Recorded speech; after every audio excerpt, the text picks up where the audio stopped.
Good afternoon and welcome to our Spooky Sweet Treats craft project today. All of you should have received your craft packet at the library, and if you didn't, they're easy supplies that you can pick up almost anywhere and create on your own. So thanks for participating. Let's get started. In your packet, you should have received something that looks like this, and this is going to be your clear treat box.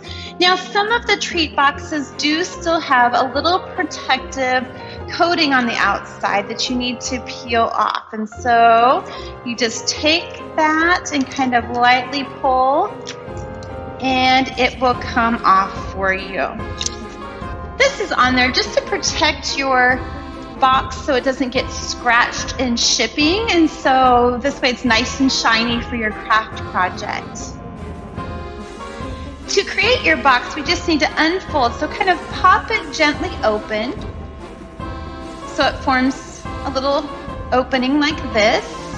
And next we need to fold in the bottom pieces. So I suggest folding in the tabs that look like this on the outside. It has just like a little jagged L shape to it. There's two that match.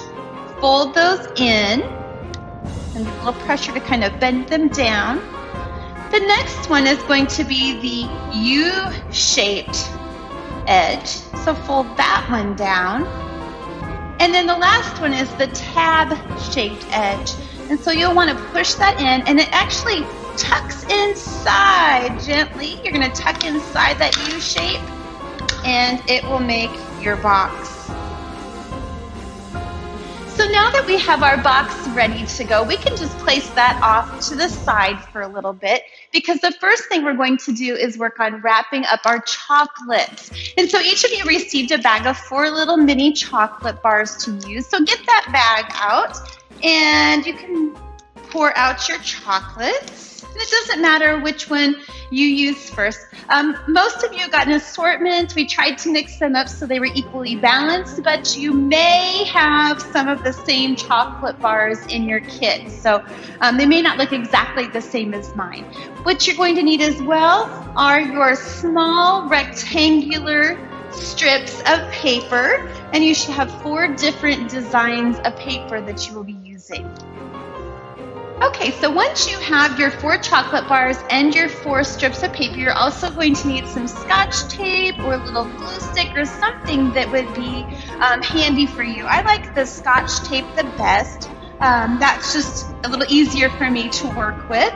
And so what you're going to do is take one of your pieces of paper and one of your chocolate bars. Go ahead and lay that paper with the colorful side down. And then take your chocolate bar and you're going to lay it on top of your paper. What we're trying to do is we're going to wrap that paper around your chocolate and kind of hide the label from the candy bar factory. We're going to make them really pretty Halloween looking treats. So after you lay that candy bar down, you're going to kind of fold the paper up on the edge like this, and then wrap it all the way around. And then add just a little bit of sticky tape to the back and push it down. And then you have a candy bar that looks like it's a fun little Halloween candy bar instead of a Hershey bar. So you're going to go ahead and do that with each of your 4 candy bars. So I'll show you again that you're going to take your colorful side and put it face down. Add your candy bar on top. Fold up. And I think it's easier to pick it up and then wrap it around for me, but some people like to do it all on the table. Whatever's easiest for you. And then use that little bit of sticky tape to make your candy bar. And you'll want to do that for all 4 of your candy bars. So after you have your 4 candy bars wrapped in the colorful scrapbooking paper, you can go ahead and take your little clear box and place your candy bars inside, and you can lay them nicely or haphazardly, however you wish. So there they are inside.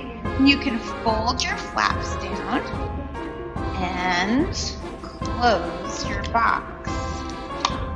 There we go. We have the beginnings of a little sweet treat. Okay, so the next step of our box is to try and put the rectangular band around our little sweet treat box. And so here's my sweet treat box and my band. This is what my strip of paper looks like. You probably noticed that your strip of paper is two-sided paper, so you can decide which side you would like to use. They're all a little bit different, a lot with bats or spider webs and some with little spiders on it. So you might not have the same strip that I do, but you want your long rectangular strip. You're going to take your box of chocolates, and I'm going to put the top of the box down in the middle. That way my tape is on the bottom side instead of the top. And you're going to take that little band and we're going to wrap it around. And so to do that, I'm going to kind of crease a little bit and crease a little bit, and I'm going to hold and then do the other side. Kind of push so it has a good bend to it and a bend. And it wraps around, and then you're going to use a little piece of that sticky tape again, friends, and tape that band down so it's on your box. So it looks like this. It just kind of gives it a little pizzazz, a little seasonal pizzazz. And after you do that, we're going to take that strip of the ribbon that you have that kind of looks like spider webs. It's kind of fun. Not nearly as sticky as spider webs, though. So take that ribbon and we're going to lay it down flat, and boy, ribbon sure likes to curl up. You can do this one of two ways. You can either, I don't know if you'll be able to see this on the video or not, you can wrap your ribbon on the side of the box that has your band, and it would look kind of like this. Or you can wrap your ribbon on the other side, so it's on the clear part. Either way is fine, however you prefer. I'm just going to do this, kind of put it in the center. And so if you're not sure how to find the center, you can take the two ends, put them together and kind of pull like that, and that gives you it kind of centered. That way your bow is a little more balanced. So take that ribbon and tie it just like you're tying your shoes, like this. And then I'm going to tie it one more time so it's in a knot.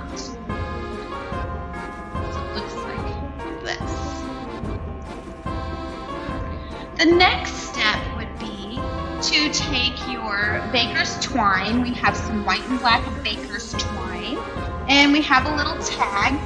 If you don't like the tag this long, you can trim it off a little bit and make it a shorter tag. You can take your markers or crayons and watercolors and color this tag and make it even better looking than it already is. We just left it blank so you guys could do what you wanted to. On the back side or on the front, you can put somebody's name on it if you would like, as to who you're going to give it to, whatever you prefer, because it's your art project. So take that baker's twine and stick it through the hole in your tag. And then I'm going to kind of tuck it under my ribbon so I can tie it onto my box. And I'm going to do the same thing that I did with my spider web ribbon. I'm going to tie it like I'm tying my shoes. And I'm going to tie it in a little knot so it doesn't fall off. So then I have this extra string hanging down. You can leave your string long if you would like to, or you can trim it up a little bit shorter, whatever you would like to do. Either way is great. So the very last step is to tie a little bow if you want. I mean, you can leave it just like this, or if you want, you can tie a little bow. Sometimes that's a little hard, so if you are having difficulty, I'm sure you can ask an adult or an older sibling to help you with that. So just pull that to make a nice little bow. You can kind of fluff up your bow a little bit. And you can trim your edges of your ribbon if you need to, or make them angled, whatever you like. And then finally, here you go, a little sweet treat. Some of you may be wondering about the boxes, scrapbooking paper you can find at Hobby Lobby. I did purchase the clear boxes and the spiderweb ribbon from Stampin' Up. There's a lot of local people that sell Stampin' Up products, and they have an online site as well. So that's where I purchased those. They may have something similar at Hobby Lobby or Walmart that you can use as well. So thank you for crafting with us today, and I hope you have a happy Halloween. Have a great day. Thanks.